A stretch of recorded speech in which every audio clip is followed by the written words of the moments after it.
to my channel, and today I'm going to be talking about integration.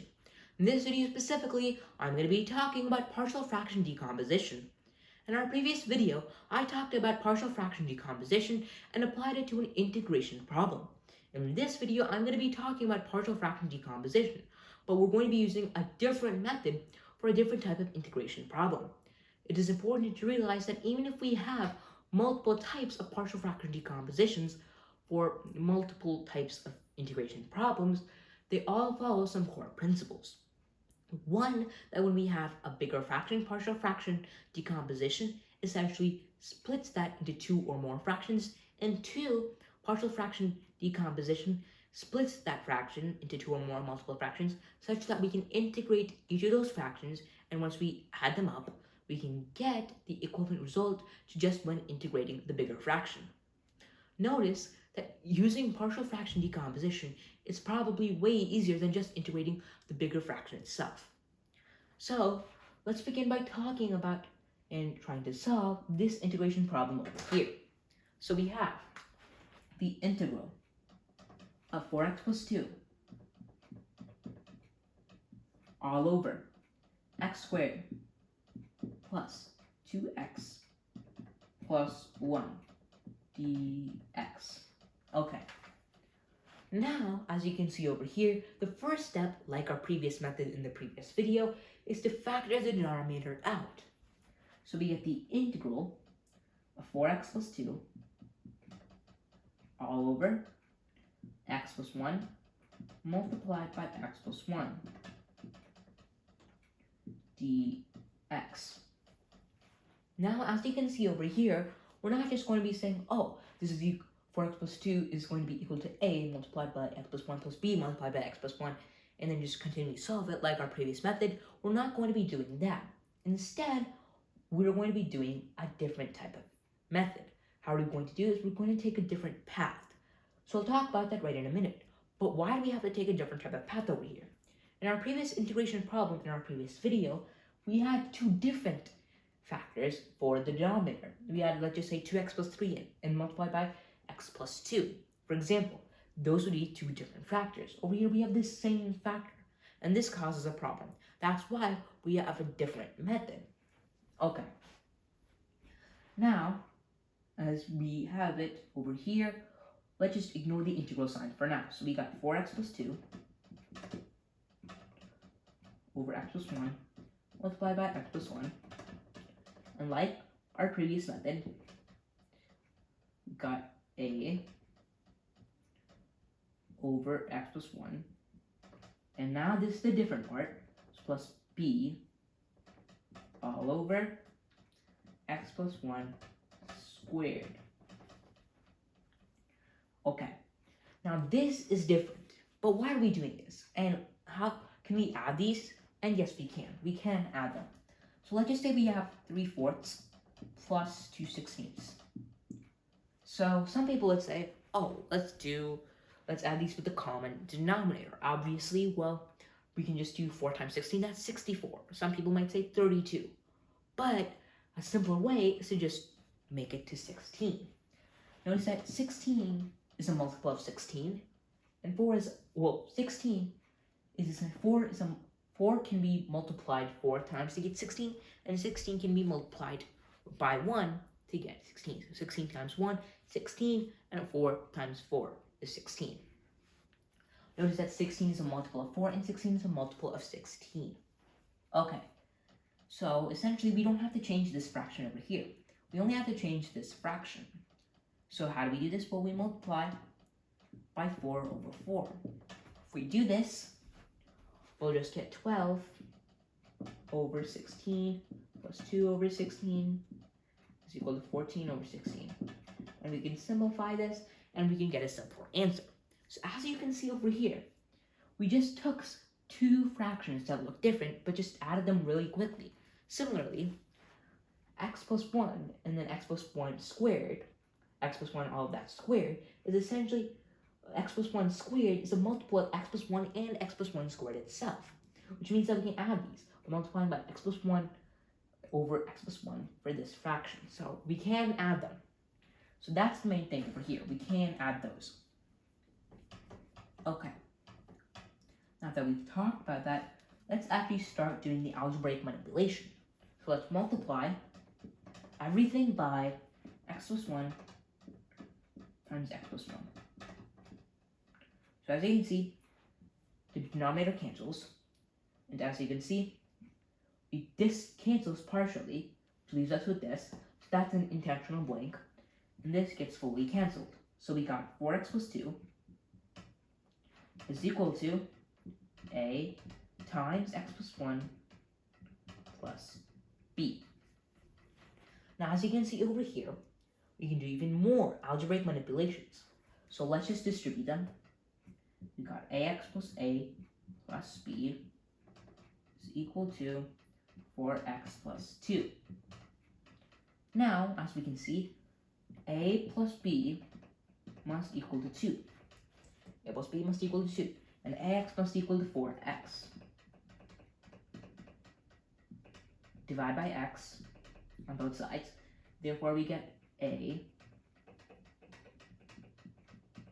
is equal to 4. Now we can plug this in to therefore get 4 plus b is equal to 2.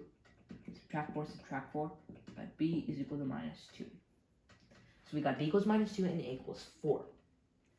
Because 4 minus 2 is 2, and 4 times x is 4x.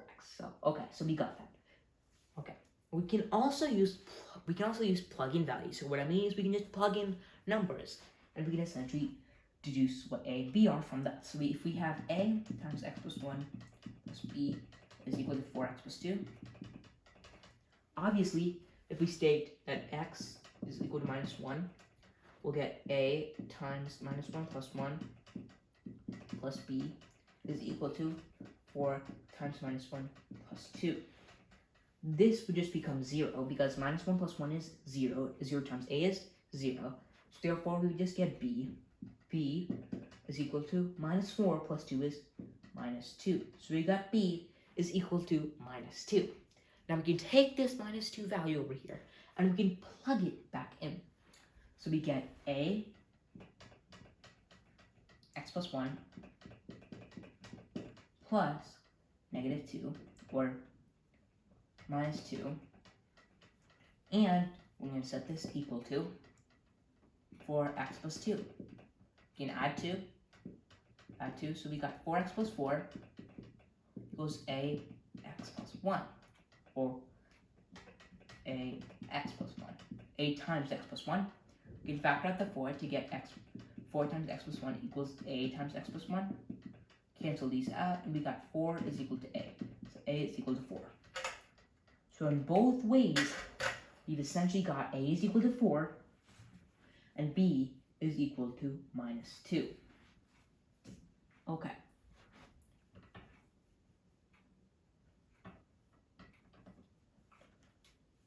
Now that we have done pretty much all of our algebraic manipulation, we can now start doing the integration process.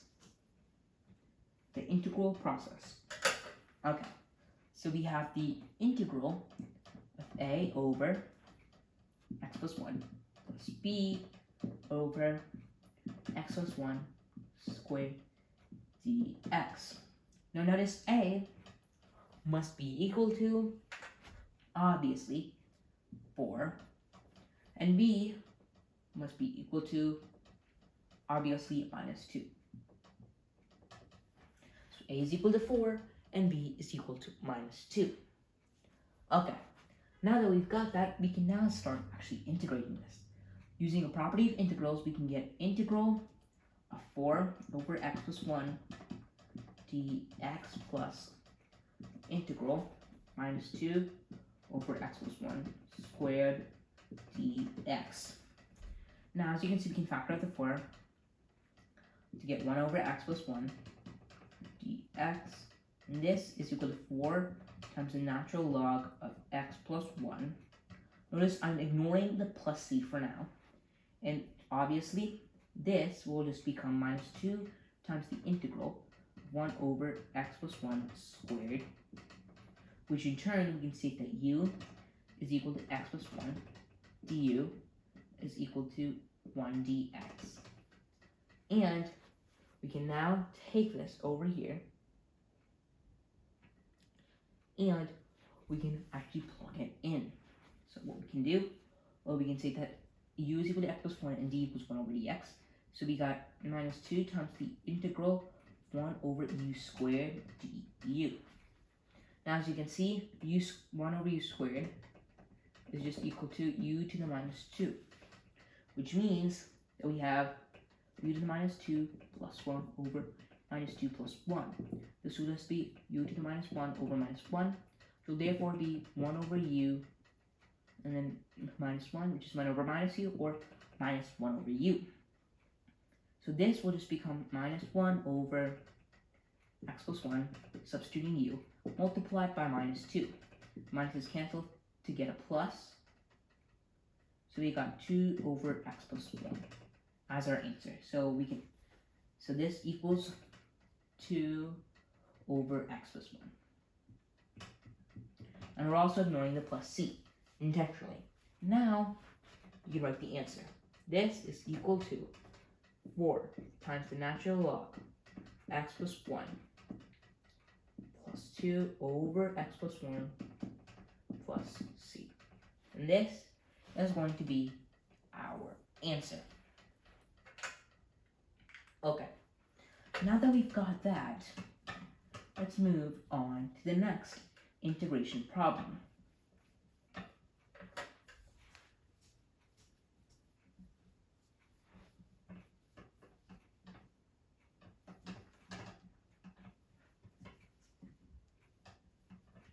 Okay, so we have the integral of 3x plus 2 all over x squared plus 8x plus 16 dx. And we're trying to calculate this. So let's just use the same process that we just did. So we got the integral of 3x plus 6 all over x squared plus 4x, well not 4x, 8x plus 16 dx. So the denominator we have to factor out. Now as you can see, x squared plus 8x plus 16 must be x plus 4 times x plus 4, because we can see that we get x squared plus 4x plus 4x plus 16. So we got x squared plus 8x plus 16. Okay, so now once we factored it out, we can write the integral of 3x plus 6 all over x plus 4 multiplied by x plus 4 dx. So now let's ignore the integral sign. So we get 3x plus 6 all over x plus 4 times x plus 4 must be equal to a over x plus 4 plus b over x plus 4 squared. Now we can multiply everything by x plus 4 times x plus 4 to cancel out this, and to partially cancel out that. So as you can see, we got 3x plus 6 is equal to a times x plus 4 plus b. Okay, now that we've got this over here, obviously, let's do an algebraic manipulation. So using algebra, we got 3x plus 6 is equal to ax plus 4a plus b. Okay, now let's state that ax is equal to 3x and 4a plus b is equal to 6. As you can see over here, we can divide by x. We got a is equal to 3. As you can see, we can plug into that. So we got 4 times a, well, 4 times 3 plus b is equal to 6. That's 12 plus b is equal to 6. Therefore, b is equal to minus 6. Because 12 minus 6 equals 6, and 3 times x is equal to 3x. let's use the plug-in method right now. So we'll just get 3x plus 6 is equal to a times x plus 4 plus b. Plugging in minus 4, we'll just get 0 plus b. So b is equal to minus 4 times 3 is minus 12. Minus 12 plus 6 is minus 6. Correct. Plugging in that, we get 3x plus 12 is equal to a times x plus 4. So that's just 3 times x plus 4 equals a times x plus 4. As you can see, these cancel out, so a is equal to 3. So a is equal to 3, and b is equal to minus 6. Okay, so you pretty much just checked it 2 times, and we can now move on to the integral process.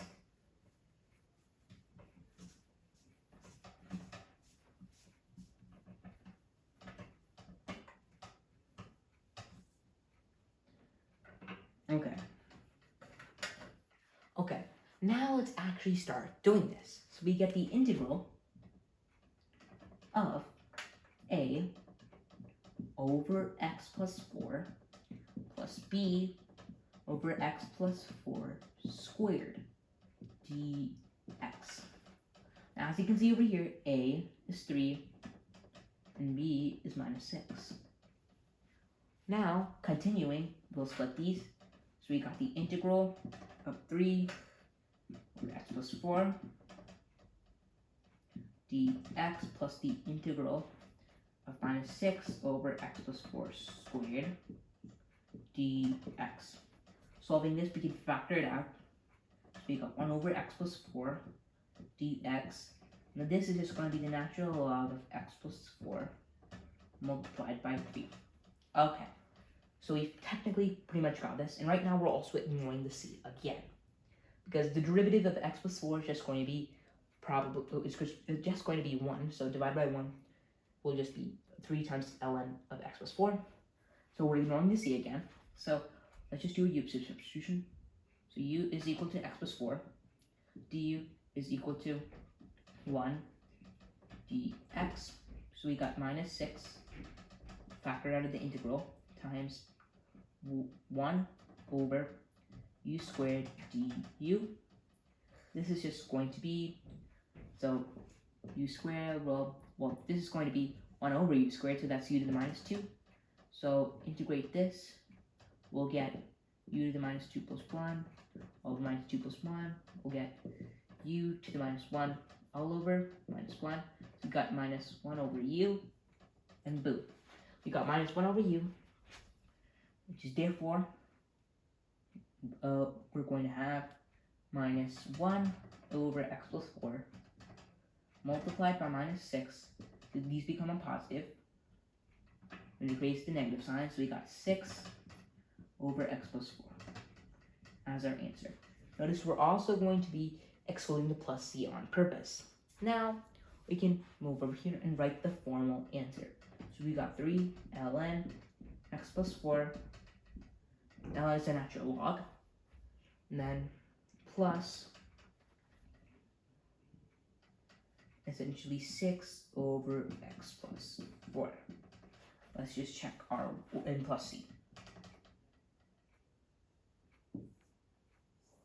Let's just check our work. The integral of 3 over x plus 4, we can factor out to 3. 1 over x plus 4, the derivative of x plus 4 is just going to be 1. Therefore, we got 3 times the natural log of x plus 4. This is correct. 1 over u squared, well, that's just going to be minus 1, u to the minus 1, obviously.